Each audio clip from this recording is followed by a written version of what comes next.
Hello listeners, welcome to Views on Health. And this Monday on the program, we have with us Dr. Nilangika Sandakumari, consultant physician attached to the University of Sri Jayewardenepura. Welcome back to SLBC and our studios, Doctor. Thank you very much for inviting me today. Our pleasure, and I'm sure you would have enjoyed your time with us the last time around. Yes, very much. Had you over the series of programs. Yeah. So coming back after a couple of months, I would like to tell our listeners that Dr. Nilangika Sandakumari is going to focus on obesity. Now, obesity is something that does emerge as a topic or part of a topic in the series of programs because it is associated with many ailments when you're obese. Now, from our perspective, from a lay perspective, being obese is being fat, being overweight. You can see yourself larger than what you should be in terms of your general physical look. And we look at it purely from that angle.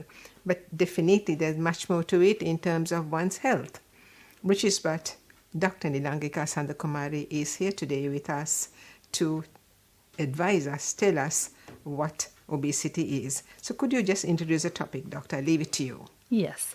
So obesity is actually a serious, costly, and a common disease, I would say. Why do I say that it is serious? If you leave it untreated, unattended, it can give rise to a lot of unwanted serious medical conditions, such as diabetes, high blood pressure, and even cancers, certain types of cancers. So it's serious. And why it is costly?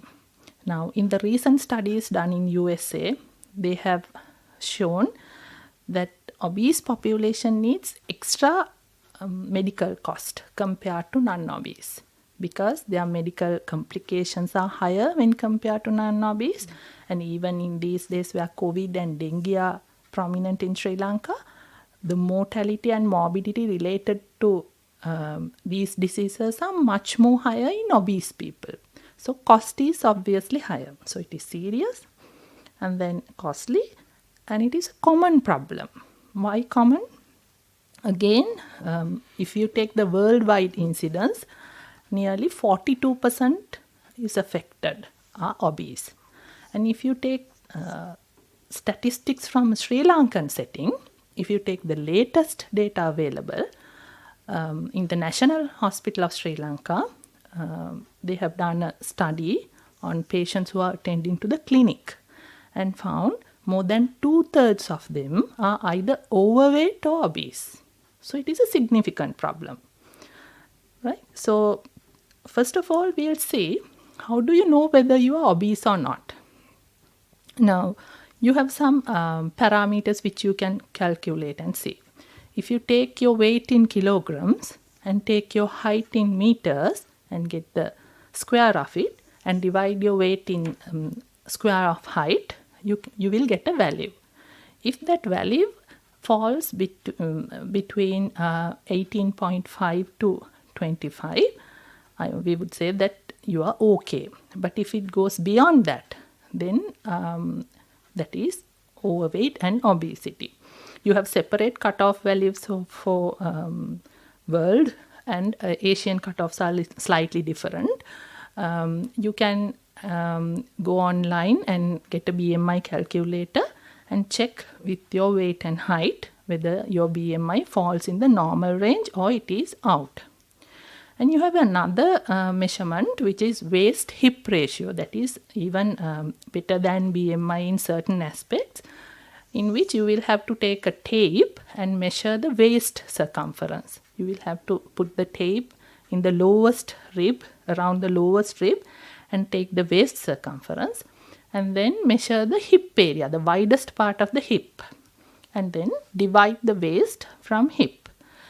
If that value that you get is less than 0.85 for a male or less than 0.75 for a female, that is the ideal. So weight-hip ratio is also very important. What does it indicate? Now, if your fat distribution in the body is optimal, hip area must have more fat when compared to waist area. And if the hip area has more fat, then the waist-hip ratio will be less than 0.75 or 0.85. But if you have lot of abdominal fat, lot of tummy fat, fat deposition above the waist, around the waist area, that will give rise to a higher waist-hip ratio. Then we call it, now you have a apple-shaped body, which is unhealthy. You must have to have a pear-shaped body, which is healthy.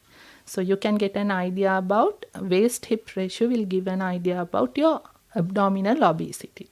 So when you're at home, you can calculate your BMI, you can check your waist-hip ratio and check whether you have abdominal obesity, whether you are in the overweight or obese range, and then take the necessary steps to control it if you find that you are obese. Doctor, could you explain what is the apple shape and what is the pear shape? Yeah. Now, apple is, now if you take the fat deposition is around the waist area is larger compared to the hip area. Then it would give rise to an apple shape, where the top part is much larger compared to the bottom part. But the pear is larger around the bottom part.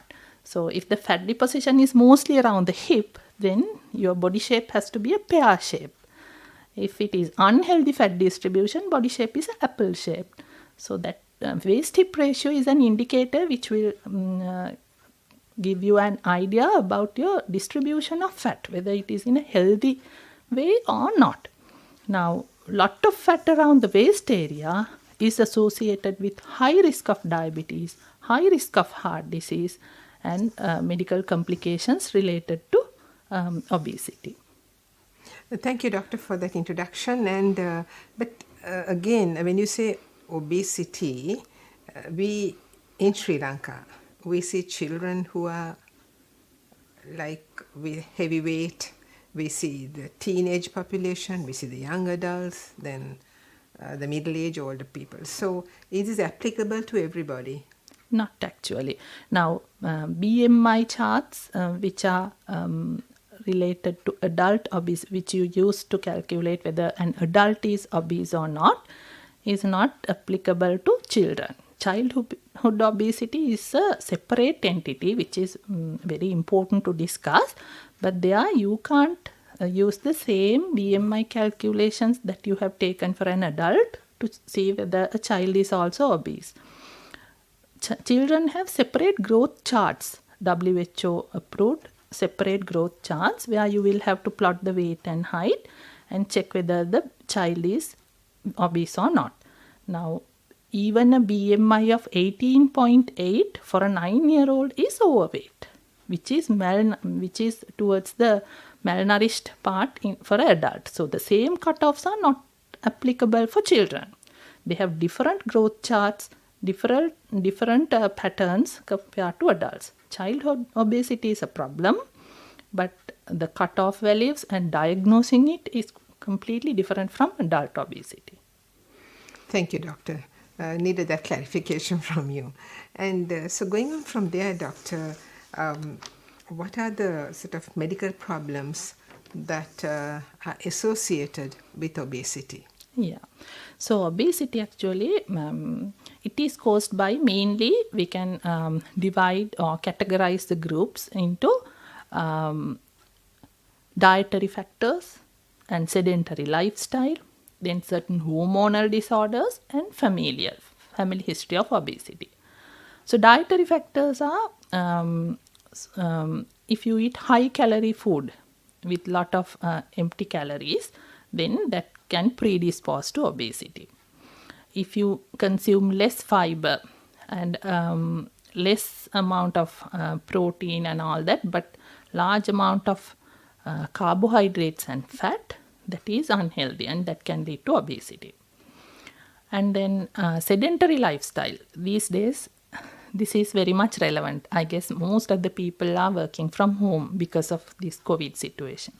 So they are spending most of the time in front of a screen, either a television or computer screen or mobile phone. So it's sedentary lifestyle.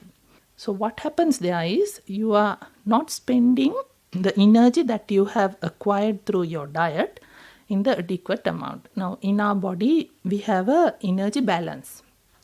Energy balance is, now we call it a zero energy balance when the amount that the calories that you take in is equal to the amount of calorie that you spent per day. But when you take in a large amount of calories by your diet and spend a very little, then the calories accumulate. Energy balance is a positive one, which is the cause for obesity, rising tendency of obesity. Now we are more and more going into office work and a sedentary lifestyle and consuming food which is high in calories. Unhealthy food and sedentary lifestyle predisposed to obesity. Other than that, some genetic factors or family history of obesity can contribute, and in rare cases, thyroid hormone, lack of thyroid hormone, and excessive other hormone secretions, hormone disorders can also cause obesity. So they are less when compared with the dietary and lifestyle causes. So your question was, what are the medical consequences of obesity? So as I said at the beginning, lot of non-communicable diseases like diabetes, and then hypercholesterolemia, ischemic heart disease, heart attacks in lay terms, and then metabolic syndrome. Metabolic syndrome is again a collection of diseases. I would say fatty liver, then the truncal obesity, high blood pressure, and hypercholesterolemia as a collection. You get it as you label it as metabolic syndrome, and then you are more prone to get arthritic disorders like knee joint osteoarthritis. Your knees are bearing a large amount of weight, so it can lead to knee joint osteoarthritis. And most importantly, certain type of cancers, especially womb cancers in ladies, females, and then bowel cancers. So there are certain type of cancers related to obesity. And then there's an entity called sleep apnea, where you will find it difficult to sleep. When you're sleeping, you will snore a lot, and then your airways get blocked because you have an obese neck. So a lot of medical complications are there. All can shorten the lifespan. All can give rise to serious medical complications, issues. So it is something we need to address at the initial level, and then this is something which can be reversed or which can be modified. So you need to attend to obesity at the earliest possible point.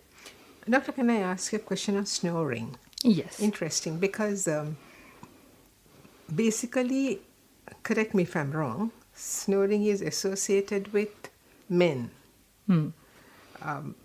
They don't say that women snore as much as men. They may.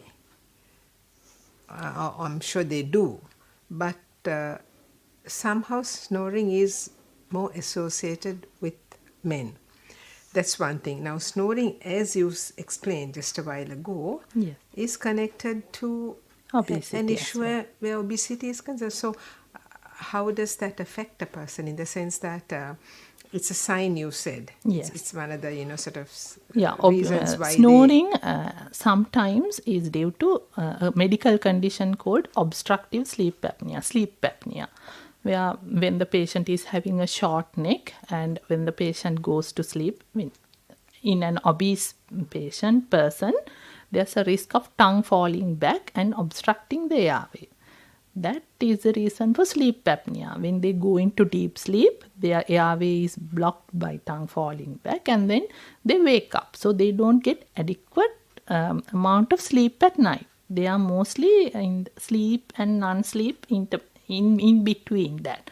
When they fall deep asleep, they will be wakened back because of this problem, and that will lead to daytime sleepiness. They are sleepy on daytime, and then their systems, body systems, get affected. They will develop high blood pressure and then certain other medical conditions related to lack of sleep. So the sleep apnea and snoring is also related to obesity, with wide neck and blockage of air passage during breathing.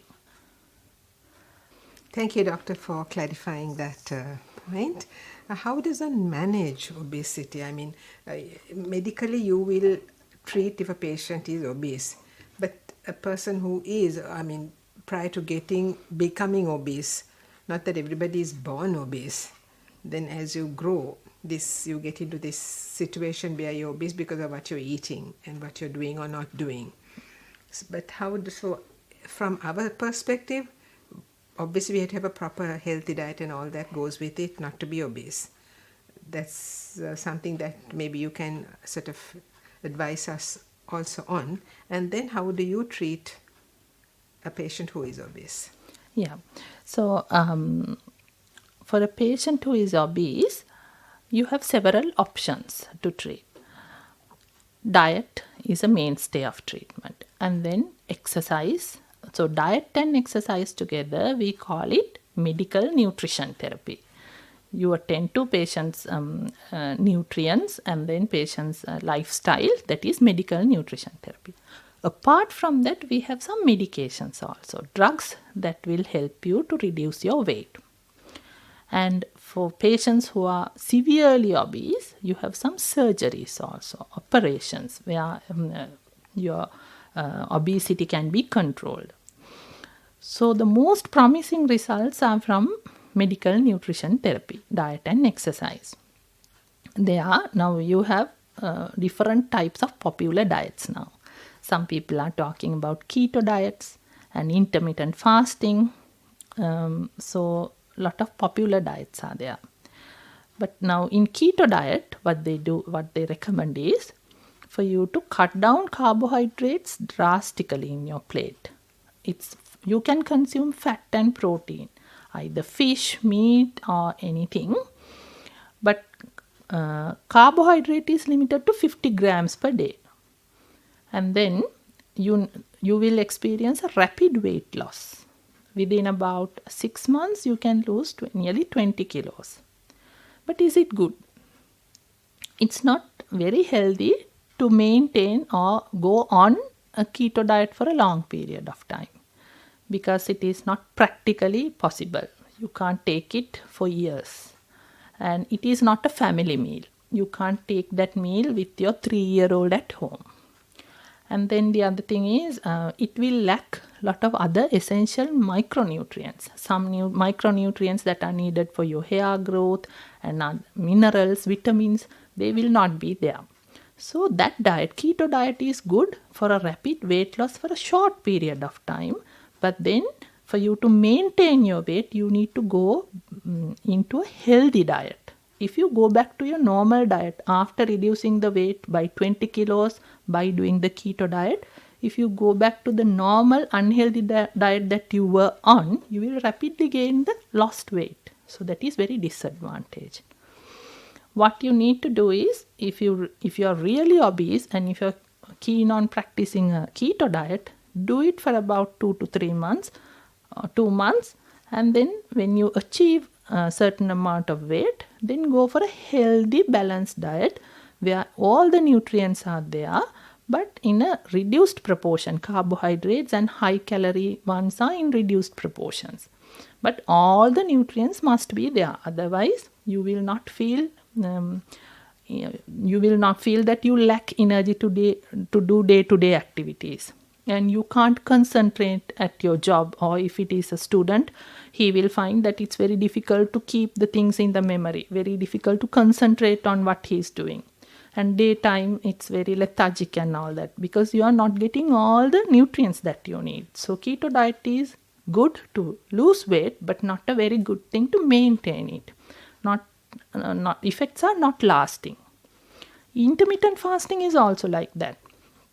And there what you do is for about 16 hours you fast, and then the next 8 hours you can eat whatever you want. So if you go on a trip or if you attend to a function, then that is practically very difficult to carry out. So these fat diets are not advisable on a long-term basis. What we advise is you need to take all the nutrients, a balanced diet with proteins, fish, meat, eggs and all that, and then vegetables, and then if your staple food is rice, yes, you can take rice, but not in large quantities. Like half a cup per plate is okay. Like that, reduced quantities of unhealthy portions, but all must be there. Then you will not find it difficult to control your weight and you will remain healthy. And now, if you want to cut down your calorie intake, to give you a rough idea about what are the things you can cut down. If you cut down 1 tablespoon of butter and 2 tablespoons of sugar and a piece of chocolate cake per day, then that will be equivalent to 500 kilocalories. So significant amount of kilocalories are there. You don't need to go on a keto diet, but if you cut down little things like that from your daily meals, then you can achieve a considerable amount of weight loss. Chocolate biscuits, if you can cut down that, you can cut down a significant amount of calorie intake per day. So that is about diet. And then please take 3 main meals per day. 3 healthy main meals. And then you can take 3 snacks. But these snacks should not be biscuits and then starchy foods. They will contribute to weight gain. Snacks must be healthy ones. Go for fruits as a snack, or you can take yogurt. But not fruit juices. Fruits, yogurt are healthy snacks. Snacking, you can do it 3 times per day, but not late night snacks. Late night snacks will again increase the tendency to accumulate calories. If you want something late night, it has to be something like plain tea or plain coffee without added sugar. So snacks must be healthier ones, and take the main meals, 3 main meals, and try to go for 1,000 kilocalorie diet where you will have all the nutrients but not in extra amount. So that's about diet. And exercise, so as I said at the beginning, the amount that you take from diet needs to be spent from the work that you do. Now in our body, we spend lot of energy for our day-to-day normal activities. We call it in medical terms basal metabolic rate. Basal metabolic rate is the energy that you need to sit, sleep, just to walk here and there at your home. So for your day-to-day activity, you need some energy. That is called basal metabolic needs. So 60 to 75 of energy that we take daily are spent for BMR, basal metabolic needs, and 10% to digest your food, and 20 to 30% is for physical activities. What you can do is you can't manipulate the other too much, BMI and the energy needed for digestion, but you can increase the exercise, physical exercise. So if you increase that, if you walk at least 150 minutes to 250 minutes per week. Now walking, running, jogging, swimming, all will burn your calories. If you can do some exercise like that, that will burn the excess calorie you have taken in. So exercise is very important. And then the medical therapy. So it is not advisable to go to the pharmacy and ask for weight reducing medications, because they have their own complications, and weight reducing medications alone are not going to reduce your weight. That is just that will give an added support to a person who's managing with diet and exercise. But these medications have their own side effects, like some will give rise to flatulence, a lot of excess air, and fat will not be absorbed. Now, most of these drugs act by inhibiting the fat absorption in your gut. So when the fat is not absorbed, you will experience lot of fat passed as stools, and that will be a trouble for you. So, and there are some other unwanted effects also. So speak with your doctor before you go for a medical option. And then there are new therapies like operations, surgeries. We call them bariatric surgery. You will cut off a certain part of your tummy, and that will reduce the fat absorption. And there are fat suction surgeries which are reserved for morbidly obese people. They are available even in the government sector, but they are specialized areas. What you can easily do is controlling your diet and exercise. Thank you, Doctor. It's been wonderful listening to you explain how to overcome obesity through various means. And just one question before we wind up. You spoke of people going on diets. Shouldn't that be done under medical advice? I mean, how does one just go and say, I'm not eating any of this, I'm eating only this, I want to reduce weight? And then, like you rightly said, some of these cannot be sustained, impractical actually. Mm-hmm. And then also not recommended from a health perspective. Yes. So I think it's important for our listeners to realize that if you need to go on a diet, you should do so with medical advice. Yeah, it's better if you can discuss with a dietitian. If you can discuss your problem with the dietitian and ask for a meal plan from him, he will give you a meal plan, what to take in the breakfast for your entire week. He will help you to develop a meal plan so that you will remain healthy and lose weight gradually, which is around 500 grams per week is recommended. Thank you, Doctor. So we end this very interesting discussion on obesity, and we place on record our very grateful thanks to Dr. Nilangika Sandakumari, consultant physician at the University of Sri Jayawardhanapura. Thank you very much, Doctor, for being with us on the program. It's a pleasure. And we look forward to having you with us soon. Overviews on health, where you can share your expertise with our listeners on another medical aspect. Thank you so much. Thank you. Thank you to Nadira Manamperi for technical assistance. I'm Fatima Razikada saying good night. And looking forward to your company next Monday, same time, on Views on Health.